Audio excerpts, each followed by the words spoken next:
É muito rica, irmãos, a palavra desse final de semana. E fala de um aspecto importantíssimo da vida cristã, que é, aliás, dois aspectos: a correção fraterna. Esse evangelho é tirado do capítulo 18 de São Mateus.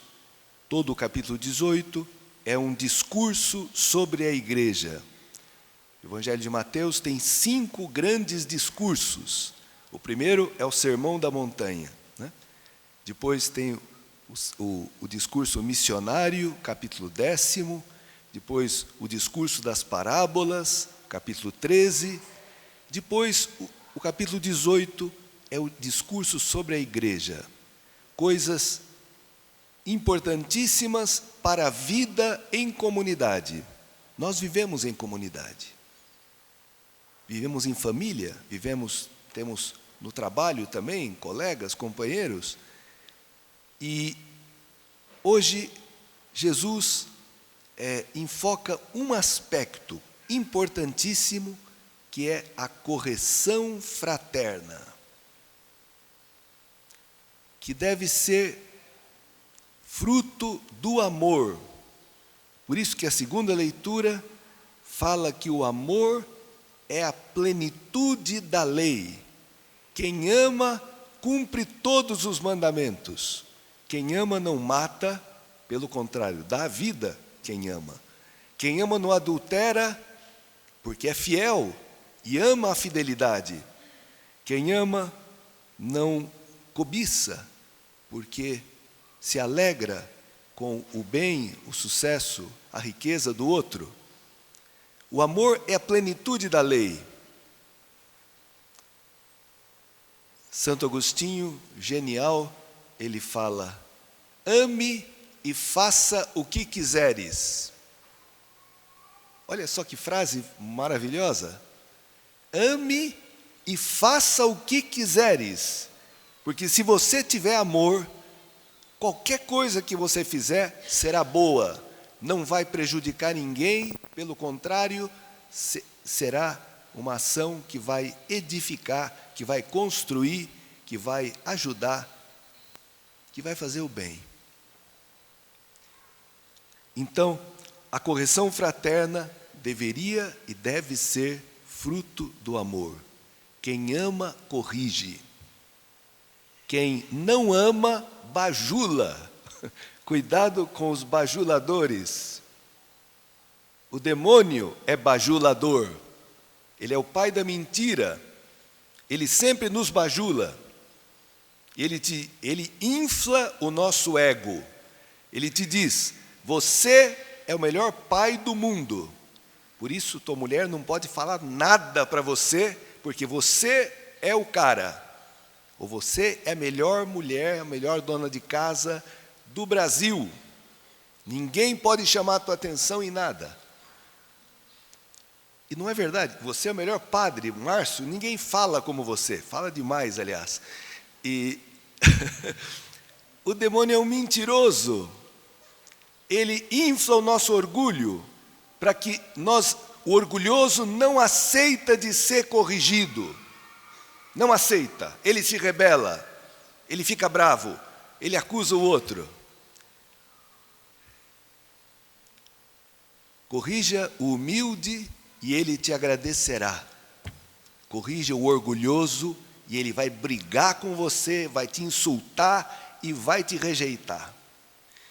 Por isso que a correção fraterna é uma coisa muito difícil. Jesus usa aqui uma simplicidade que é chocante, porque ele diz: se o teu irmão pecar contra ti, aqui é alguma coisa séria, não é uma bobaginha. Eu passei na rua e não me cumprimentou, mas é lógico, estava guiando, não vai ficar cumprimentando todo mundo, senão vai atropelar alguém, né? Não é uma bobaginha, alguma coisa séria. Se o teu irmão te magoou, te ofendeu, fez alguma coisa que destoa da vida cristã, vai corrigi-lo a sós. Se ele te ouvir, ganhaste o teu irmão. Olha que expressão bonita. Ganhar o irmão. A gente quer ganhar dinheiro, a gente quer ganhar uma posição no trabalho, a gente quer ganhar o afeto das pessoas, o sucesso. Aqui Jesus fala de ganhar o irmão. Aquele irmão que você perdeu porque brigou, porque ele te ofendeu, ou te magoou, ou fez uma injustiça. Se você corrigindo, ele te ouvir, o que é muito difícil, você terá ganho o teu irmão. Se ele não te ouvir, aí você fala para mais 2 ou 3 pessoas, para que ele veja que não é uma implicância tua, que é uma coisa real e séria. Se ele não ouvir ainda as 3 pessoas, aí fala para a assembleia, para a comunidade, com a intenção de que ele se corrija, se ele cai a ficha. Como é que nós fazemos normalmente, quando você tem alguma coisa contra alguém? Primeiro você fala para todo mundo, né? Você espalha, e talvez ele fique sabendo por alguém que você falou mal, você envenenou um monte de gente contra aquela pessoa. Ela não ficou sabendo, ela não se corrigiu, ou seja, não adiantou nada, só piorou a situação. O nosso método não funciona, irmãos, só piora.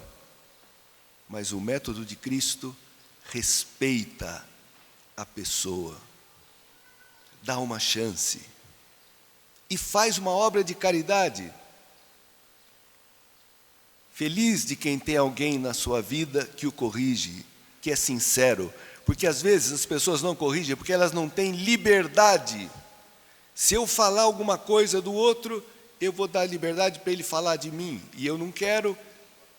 Falta amor.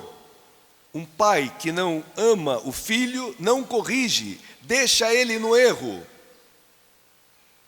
Um pai que ama, uma mãe que ama, corrige. E hoje tem uma inversão de valores, né? A escola reclama de uma criança e os pais dão bronca nos professores, não no filho. Estamos criando aí uns reizinhos orgulhosos, caprichosos, mimados. Filho mimado é filho estragado. E tem muita criança estragada por falta de liberdade, de correção, de amor verdadeiro. Tá bom, irmãos, eu espero que Deus nos ajude, né? Nós que estamos na igreja, que ouvimos essa palavra, possamos ter um espírito diferente, porque nós somos responsáveis uns pelos outros, né? E além disso, o Evangelho fala mais 2 coisas importantíssimas.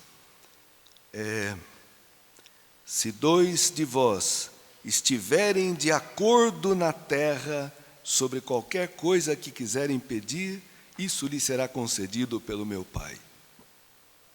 Se estiverem de acordo, a palavra grega é sinfonesin, uma coisa assim, de onde vem a palavra sinfonia. O que é a sinfonia? São sons em harmonia, em conjunto. Deus ama o estar de acordo, que não significa concordar com uma coisa errada. Não, nisso o casal pode discordar, pode e deve discordar quando estão buscando a verdade, né?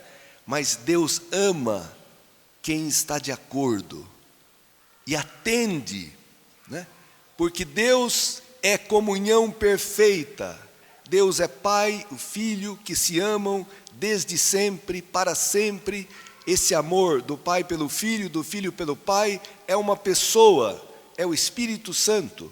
Deus é comunhão, Deus é amor, e Ele nos criou à sua imagem e semelhança, a imagem do amor. Por isso que a família é a base da sociedade. Deus os criou, homem e mulher, à sua imagem e semelhança. Por isso que Jesus vai dizer, quando 2 ou 3 pedirem, estiverem de acordo em alguma coisa que desejem, que precisem, eu os escutarei. Meu Pai os atenderá. como Deus ama, a concórdia, mesmo coração, né? E pode impedir, irmãos. Tem um filho que você não sabe que atitude tomar, tem uma dificuldade no relacionamento dos dois, tem um vício que aparece e que você não sabe, não consegue sozinho. Peçam, rezem, Deus escuta. Aquele que criou o ouvido não escuta, aquele que criou a boca não fala. Deus escuta e atende aqueles que humildemente pedem e concordam naquilo que devem pedir. E o Evangelho termina dizendo: pois onde 2 ou 3 estiverem reunidos em meu nome, eu estou aí no meio deles. Que coisa, irmãos, isso aqui está no meio do Evangelho. O Evangelho de Mateus tem 28 capítulos. No primeiro capítulo aparece o menino que nasce, ele será chamado Emanuel, que significa Deus está conosco. O último versículo do Evangelho de São Mateus, capítulo 28, diz: Cristo ressuscitado, eis que eu estou convosco todos os dias até o fim do mundo. O Emanuel, o Deus conosco, é Jesus ressuscitado. Eu estou convosco todos os dias. E no meio do Evangelho, no capítulo 18, essa frase maravilhosa: onde 2 ou 3 estiverem reunidos no meu nome, eu estou aí no meio deles. Cristo está aqui, irmãos, nos ensinando, porque nos ama. E Ele nos ensina a amar, porque Ele nasceu do amor do Pai.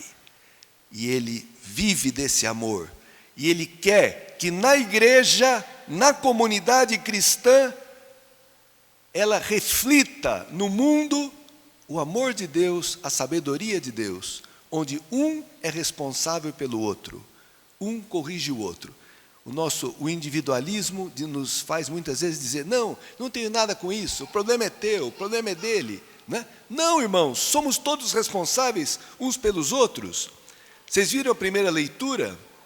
O profeta Ezequiel, capítulo 33, quando Deus diz: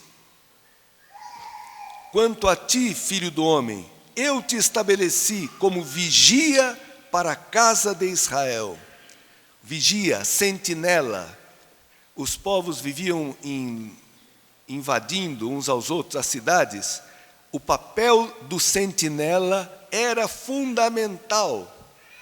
Devia ter uma espécie de uma guarita, né, em que um fulano ficava sempre acordado, se revezando, olhando para o horizonte, vendo se não vinha o inimigo. Se viesse, ele pegava uma corneta e tocava, e todo mundo sabia: está chegando gente, vamos nos preparar. O papel do sentinela, do vigia, importantíssimo, irmãos. E fala: logo que ouvires alguma palavra de minha boca, tu os deves advertir em meu nome. Advertir, corrigir, chamar a atenção, dar o alerta. Tem uma palavra lindíssima no profeta Jeremias, não sei se é o capítulo 15 ou o capítulo 17, que Deus fala para o profeta: se separares o que é precioso do que é vil, tu serás como a minha boca. É para a gente se perguntar o que é precioso e o que é vil, o que não vale nada. Se separares o precioso do que é vil, tu serás como a minha boca. Você terá o meu pensamento, os meus sentimentos, e você vai falar em meu nome. O profeta é aquele que fala em nome de Deus. E porque Deus ama os homens, Deus sempre corrige, sempre. Pega no pé. Deus não é um escravo do nosso afeto, não. Deus é livre. E as pessoas que amam a Deus, que têm o Espírito de Deus, também são livres para corrigir, para falar a verdade, para quem for, porque amam.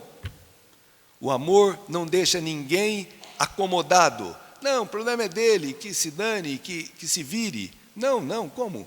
Somos todos responsáveis uns pelos outros. E tá bom, irmãos, eu espero que Deus ajude. E fala, se eu disser para o ímpio que ele vai morrer, e você não avisá-lo, ele morre por causa da injustiça que ele está fazendo. Mas eu vou pedir contas para você, eu te avisei para avisá-lo. Se você avisá-lo e ele não te escutar, ele vai morrer, porque ele continuou na injustiça. Mas você vai ter salvo a tua vida. Ou seja, irmãos, é muito sério. A nossa responsabilidade é muito grande. Mas coragem, não desanimemos, o Senhor nos ajuda. Por isso que daqui a pouco vamos receber a Cristo na Eucaristia, porque é Ele que vai fazer essa obra na nossa vida, na vida da nossa família, na vida da nossa comunidade. Só para encerrar, uma frase lindíssima de Santo Agostinho. Os espanhóis dizem que não há cozido sem toicinho, nem sermão sem Agostinho.